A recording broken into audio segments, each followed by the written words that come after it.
सावेर में नेता जीतू पटवारी की अगुवाई में जन आक्रोश यात्रा सावेर के चामुंडा माता मंदिर से प्रारंभ हुई। इस यात्रा में प्रदेश सह प्रभारी कुलदीप इंदौरा, महेंद्र जोशी और जिला अध्यक्ष और संगठन के सैकड़ों पदाधिकारी मौजूद रहे। यात्रा के मार्ग में दर्जनों मंच से जन आक्रोश यात्रा का स्वागत हुआ। सावेर से चुनाव लड़ने के इच्छुक दावेदारों ने अपनी दमदारी दिखाई। स्वागत की शुरुआत भुट्टा चौपाटी से हुई, जहां विजय बाटी राठौर ने जेसीबी मशीन से फूल उड़ाकर अपने साथियों सहित स्वागत किया, तो अंगूरी टॉकीज चौराहे पर रीना बौरासी ने मोटरसाइकिल रैली निकालकर स्वागत किया। ओम सिलावट ने क्रेन मशीन से फूल बरसाकर जीतू पटवारी को खुश करने की कोशिश की। सावेर में नए दावेदार दयाल चौहान भी कहां पीछे थे। उन्होंने बाजार चौक में अपने साथियों के यात्रा का स्वागत करने के लिए इकट्ठा किया। स्वागत के पश्चात यात्रा सभा स्थल बस स्टैंड पहुंची। सभा की शुरुआत करते हुए इंदौर जिला कांग्रेस कार्यवाहक अध्यक्ष बलराम पटेल ने सावेर के प्रशासनिक अधिकारी को आड़े हाथ लिया और अपने संबोधन में कहा कि सरकारें आती जाती रहती है, कर्मचारी बिना भेदभाव के काम करो वरना परिणाम अच्छे नहीं होंगे। बलराम पटेल ने बिजली विभाग के कर्मचारियों को चेताया कि आप लोगों ने आज हमारी सभा होने के कारण लाइट बंद रखी है। बिजली विभाग के जिम्मेदार लोग भी भाजपा का बिल्ला टांग कर घूम रहे हैं। संतोष व्यास की रिपोर्ट। जीता वो सिकंदर। हमने 5 साल पहले 2018 में तुलसी भैया के साथ मिलकर, सिंधिया जी के साथ मिलकर कांग्रेस पार्टी की सरकार जनता के आशीर्वाद से बनाई थी। फिर जो घटनाएं घटी वो सावेर के एक परिवार जन जन को उसका एहसास है। जब चुनाव के बाद सरकार गिरी और उपचुनाव हुए, उसके बीच में मैंने कई आरोप लगाए, कई प्रत्यारोप लगाए, कई सवाल पूछे। तुलसीराम भैया से भी पूछे और सिंधिया जी से भी पूछे, और जो लोग उधर चले गए बीजेपी में कांग्रेस छोड़ के, उनसे भी अलग अलग जिलों में जाके पूछे। फिर चुनाव हुए। चुनाव में तुलसी भैया भारी 30,000 वोट से जीत गए। जो जीता वो सिकंदर। मेरे जनता ने जो आदेश किया सर माथे पर, जनता ने कुछ अच्छा सोचा होगा, अच्छा समझा होगा, तभी फिर से उनको चुना। मैं मानता हूं तुलसी भैया ने जब पार्टी छोड़ी थी, सिंधिया जी ने जब सरकार गिराई थी, तो उन्होंने 2 बातें दोनों ने बोली थी।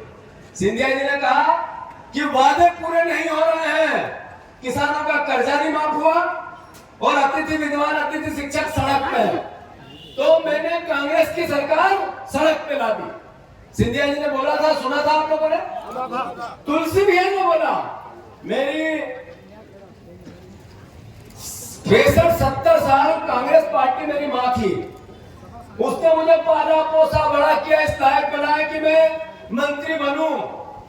मैंने उस मां को छोड़ दिया और मेरी नई मां भारतीय जनता पार्टी है। चलो उनका विवेक था, उन्होंने बोला, उन्होंने अपनी मां बदली, उनकी इच्छा, कोई भला बुरा नहीं। पर आप जीते तो आपने एक बात कही थी, मेरे क्षेत्र का विकास मेरे लिए प्राथमिकता है।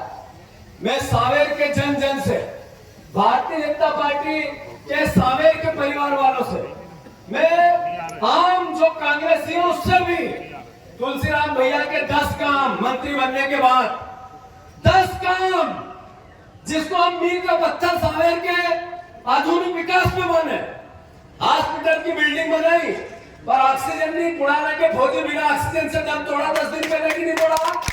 अरे तोड़ा कि नहीं तोड़ा? आपने विकास के लिए हमारी पार्टी, आपकी पार्टी कांग्रेस सरकार गिराई थी। तुलसी भैया भी कुछ दिन पहले राव रंगवासा रोड पे भूमि पूजन करने आए, 10 करोड़ की रोड का। उससे पहले खंडवा रोड 80 करोड़ की बनी, उसका भूमि पूजन करने आए। उससे पहले पिपंदा घाटी मुहाड़ी, वहां 10-7 करोड़ की रोड बन रही है, उसका भूमि पूजन करने आए।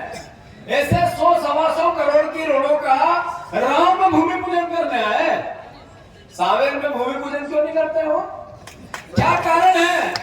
राव में आप ये बताओ तुलसी भैया और सावेर की जनता, खलखला रोड कैसी है? अरे पिपलाई रोड कैसी है?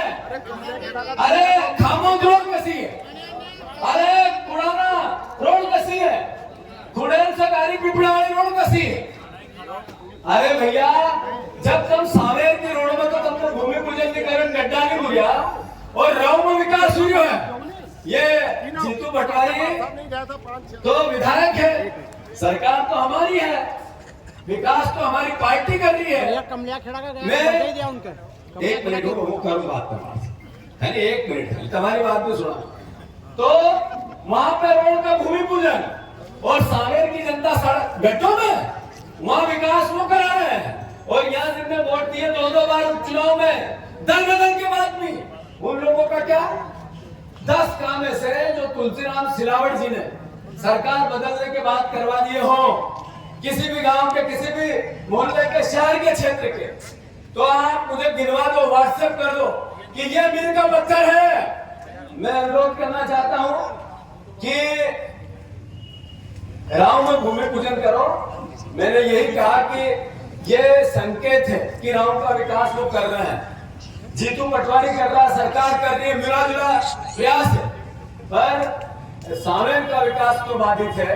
क्यों नहीं बना, ये सवाल आज सावेर की जनता के बीच में है या नहीं। साथियों, बात इतनी है कि अभी जन आशीर्वाद यात्रा निकली, सावेर में निकली, सावेर में निकले भैया, दुकान वाला भैया, चश्मा वाला अंदर निकले नहीं निकले। तो जन आशीर्वाद किस बात का? इस बात का कि 1 करोड़ से ज्यादा बच्चे पूरे प्रदेश में बेरोजगार घूम रहे हैं, या इस बात का कि पटवारी यहाँ पर कई दिनों से हड़ताल पे है, सोयाबीन लगी नहीं, सर्वे हुआ नहीं, आप मंत्री हो, आपकी सरकार है, सावेर की जनता सबसे ज्यादा सोयाबीन इंदौर जिले में बोती है। आपने अभी तक कितना सर्वे कराया, कितने को मुआवजा दिया, कितने को आश्वासन दिया, जरा बताएं। ये मंत्री का दायित्व नहीं है तो किसका है? अब वहां आए और कहने लगे कुछ किसान मिले उनसे, कि भैया ये इकोनॉमिक कॉरिडोर का हम विरोध करते हैं, ये नहीं बनेगी। तो तुलसी भैया ने कहा हाँ, अभी मुख्यमंत्री जी ने कहा कि बिना किसानों से पूछे 1 इंच भी जमीन नहीं लेंगे। मुझे समझ नहीं आया यार, ये केलो नाला से लेके जो मांगलिया तक की एक रोड बनी, कितने किसानों ने कहा था कि आप RE2, MR2, MR12 कितने किसानों से पूछ के नहीं सड़ा। और हमने कहा था आंदोलन करके उसी समय दोनों योजना एक साथ हुई कि अगर 1 इंच जमीन पर सरकार आई तो अंतिम बूंद तक और अंतिम सांस तक जीतू पटवारी लड़ेगा।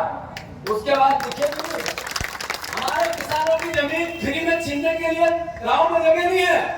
पर सावेर के साथियों, आपके मंत्री जी ने MR12 बनवाई और ये कहा हम प्लाट दे देंगे उन किसानों को जो सारे भारतीय जनता पार्टी के थे, ठाकुर राजपूत समाज के बहुत से लोग थे, हर समाज के थे। क्या मुआवजा मिला उनको? क्या क्या कौन सा प्लाट मिला उनको?